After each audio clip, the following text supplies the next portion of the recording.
Hello বন্ধুরা, আমি চলে এসেছি আবারও তোমাদের মাঝখানে। তো দেখো, আমি আজকে মাছের মাথা দিয়ে মুগের ডাল করেছি।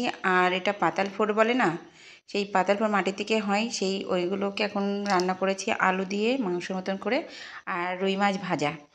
তো সত্যি দুপুরবেলায় আমার রান্না হয়ে গেছে। গরম গরম ভাতের সাথে মাছের মাথা দিয়ে মুগের ডাল ঘন ঘন করে বানিয়েছি। সত্যি খুব টেস্টও হয়েছে, আমার মেয়েও বলছে মা খুব সুন্দর হয়েছে।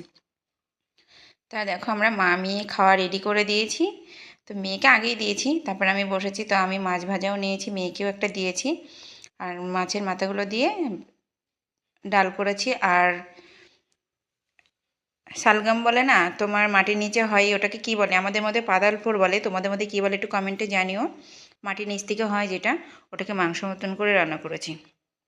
আর দুপুরবেলায় তো সবারই একটু বেশি খিদে পাই, যেহেতু সকালবেলা আমরা রুটি খাই, দুপুরবেলায় আমরা একবারই ভাত খাই, ওই জন্য তো খিদেও পেয়ে গেছে, খেয়ে নিলাম। তো কে কে খাবে তো চলে আসো সঙ্গে।